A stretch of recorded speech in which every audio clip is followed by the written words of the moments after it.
할렐루야, 빵빵 터지는 범빵TV 김범영 목사입니다. 어제 주일도 여러분 예배 잘 들으셨는지 모르겠습니다. 네, 오늘 한 줄 성경 말씀은 마태복음 5장 3절 말씀, 우리 너무 잘 알고 있는 말씀인데 같이 보도록 하겠습니다. 심령이 가난한 자는 복이 있나니 천국이 그들의 것이며. 많이 들어본 말씀이죠. 예수님이 산상수훈 첫 번째 말씀하신 말씀입니다. 우리가 심령이 가난한 자는 복이 있나니, 우리가 복을 많이 원하고 복된 인생을 살아가기 원하는데, 그리고 예수님이 믿는 이유 중에 하나도 정말 내 삶에 복이 넘쳤으면 좋겠다 라고 하는 것일 것입니다. 그런데 그렇게 살아가는 우리의 인생이 어떻게 복된 인생이 될 수 있을까? 오늘 예수님 말씀하신 이 말씀을 좀 살펴보면서 나에게 진정한 복은 무엇일까 라고 하는 것 다시 한번 살펴봤으면 좋겠습니다. 오늘 마태복음 5장 3절 말씀 1절부터 3절 말씀 시작할 때 보면 예수님께서 누구에게 이 말씀을 하셨을까라고 하는 것들을 보게 되는데, 5장 1절에는 예수께서 무리를 보시고 산에 올라가 앉으시니 제자들이 나아온지라 라고 하고 있습니다. 그래서 이 제자들이 예수님 앞으로 나와왔으니까 제자들만 이 말씀을 들었을까? 라고 생각할 수 있는데 그렇지 않습니다. 마태복음 7장 28절에 이 산상수훈을 다 끝마칠 때 말씀을 보면 예수께서 이 말씀을 마치심에 무리들이 그의 가르치심에 놀랐다 이렇게 하고요. 마태복음 8장에서는 예수님이 이제 산에서 내려오시니까 산상수훈을 하시고 산에서 내려오시니 수많은 무리가 따르니라 이렇게 말씀하고 있어요.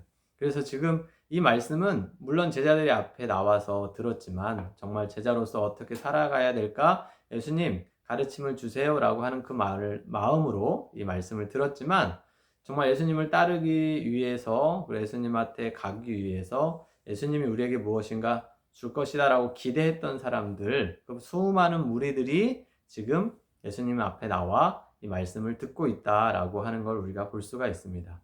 여러분이 그랬으면 좋겠습니다. 예수님이 지금 나에게 무엇을 주실까 기대하는 마음이 있다면, 내가 정말 예수 믿는 것이 무엇인가, 예수 믿고 이렇게 살아가고 있는데 나에게 뭔가 좀 새로운 것들이 있었으면 좋겠고, 또 넘치는 복이 있었으면 좋겠고, 나에게 맞는 무엇인가 예수님이 꼭 필요한 것들을 주셨으면 좋겠다라고 하는 그 마음으로 예수님을 따르는 그 무리의 심정으로 여러분이 지금 이 말씀을 들었으면 좋겠습니다. 그런데 그 무리들을 향하여서, 또 제자들을 향하여서 첫 번째 하신 말씀이 심령이 가난한 자는 복이 있다 이렇게 말씀하셨어요. 심령이 가난한 자가 무엇일까요? 마음이 가난한 자라고 하는데 그것이 무엇일까요? 정말 내 마음을 다 비우고 오직 예수님께로만, 오직 하나님께로만 내 모든 초점을 맞출 수 있는 사람이 가난한 사람 아닐까요? 세상의 어떤 다른 물질적인 것보다 정말 예수님이 주신 것으로 만족하고 예수님의 말씀으로 살아가겠다라고 생각하는 사람이 가난한 사람이 아닐까요? 내 안의 것을 다 비운 상태로 무언가 다른 것을 채우려고 마음먹은 사람이 가난한 사람 아닐까요? 그렇게 심령이 가난한 사람이 되어야 천국이 그들의 것이 된다 이렇게 말씀하셨어요.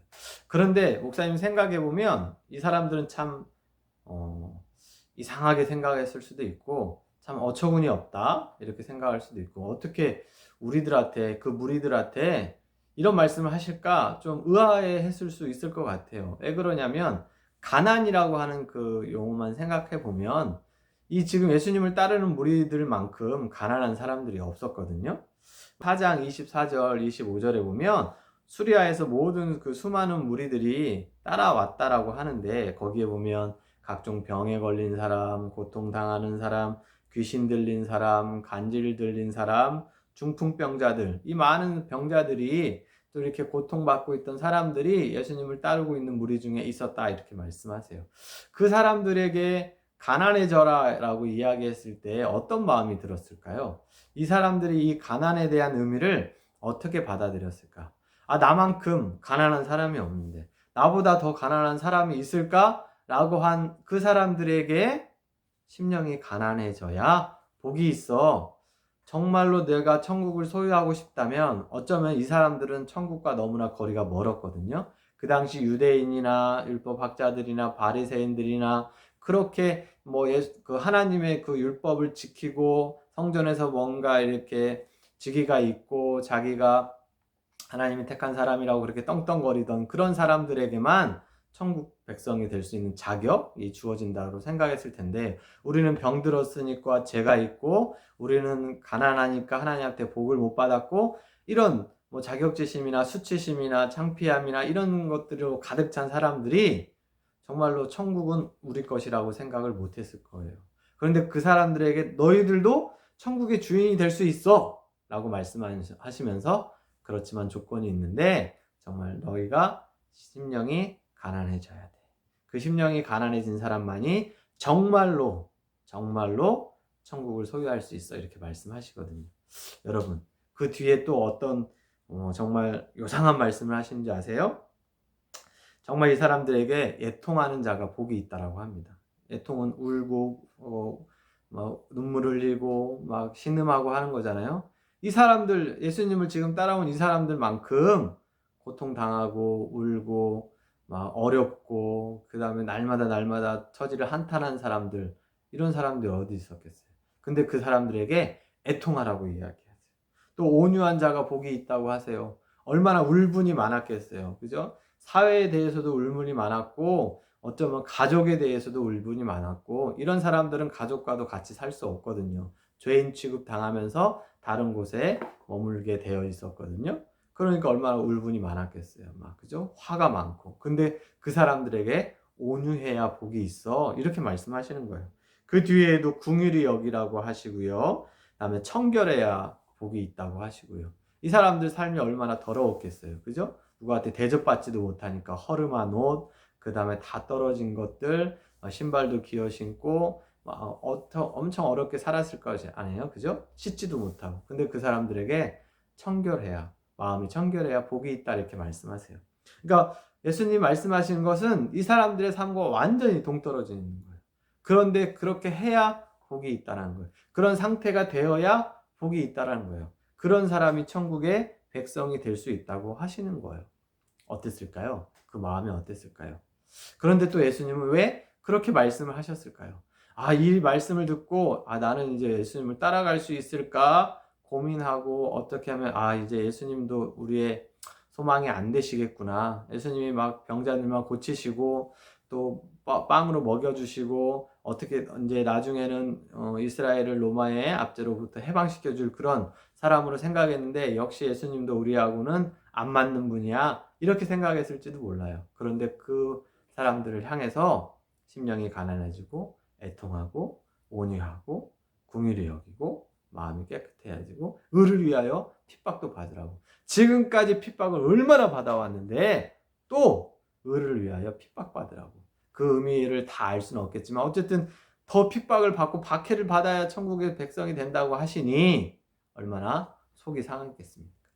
예수님의 진짜 의도는 무엇이었을까요? 목사님이 생각하기는 우리 고린도후서 5장 17절의 말씀처럼 변화라고 생각해요. 변화. 누구든지 그리스도 안에 있으면 새로운 피조물이라 말씀하셨잖아요. 그 말씀처럼 변화되는 사람이 어떻게 된다? 천국 백성이 될 수 있다.